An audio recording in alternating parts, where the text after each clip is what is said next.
Once upon a time, in a peaceful kingdom nestled between misty mountains and glittering rivers, there lived a kind-hearted girl named Ella. She had long, honey-gold hair, soft blue eyes like spring skies, and a voice as sweet as birdsong. Her father, a wealthy merchant, doted on her dearly.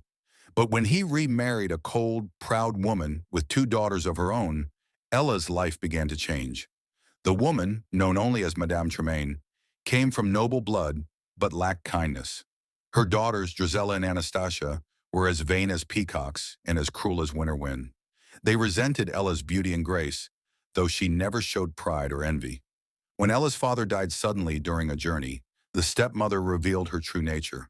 Ella was forced to sleep in the attic, do the cooking and cleaning, and wear rags. She was soon mockingly called Cinderella, for she was always covered in ashes from the hearth. Though mistreated, Cinderella remained gentle and hopeful. She spoke to the birds in the rafters, the mice who scurried at her feet, and even the old oak tree in the garden, which she watered every morning with tears and whispered wishes. A royal invitation. One day an announcement was made throughout the land. The king would host a grand ball in honor of the prince's return, so he might choose a bride from among the maidens of the kingdom.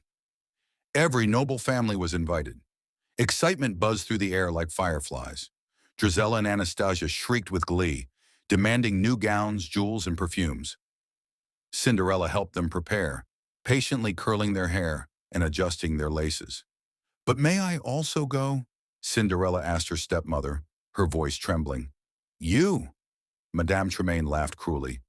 "A servant girl at a royal ball? Unless you can find a gown finer than silk and glass slippers to match. Perhaps then." She knew such a task was impossible. Yet Cinderella did not give up hope. After her chores, she crept to her mother's old trunk in the attic and found a faded gown. She cleaned and mended it with care, with help from her mouse and bird friends who stitched ribbons and beads. On the night of the ball, just as she was about to leave, her stepsisters ripped her gown to shreds in a jealous fury. Madame Tremaine said coldly, "Now you truly look like you belong among the ashes." Cinderella fled into the garden, weeping beneath the old oak tree. "If only I had someone who believed in me," she whispered. The fairy godmother appears.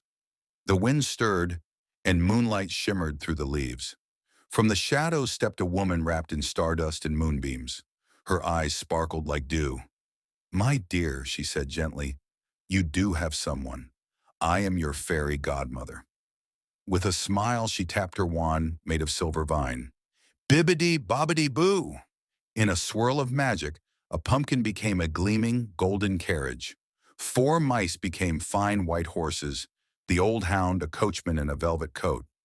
Cinderella's rags transformed into a dazzling gown, woven from moonlight and magic, and on her feet, glass slippers that fit as if they were made just for her. "Remember, child," the fairy godmother said, "the magic will fade at the stroke of midnight." Cinderella curtsied, heart bursting with joy, and rode away to the palace. The ball and the escape. At the palace, chandeliers gleamed like stars, and violins played melodies that swirled like snowflakes. When Cinderella entered, the crowd parted in awe. The prince, tall and noble, could not take his eyes off her. They danced, they laughed. The night unfolded like a dream. "Who are you?" the prince asked. I I mustn't say," Cinderella replied, afraid the spell would be broken. As the clock began to chime midnight, she gasped and fled, leaving behind only one glass slipper on the steps. The prince chased her, but she vanished into the night, her gown returning to rags just as the carriage became a pumpkin again. The search and the happily ever after.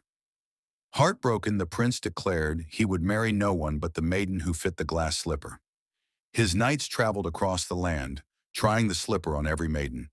When they reached Cinderella's home, Madame Tremaine locked her in the attic.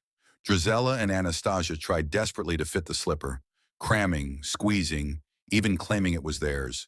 But the shoe would not fit. Then a mouse who remembered the kindness of Cinderella stole the key, unlocking the attic. She stepped forward quietly. "May I try?" The knights laughed. Madame Tremaine protested, but the prince's man allowed it, and the slipper slid on perfectly.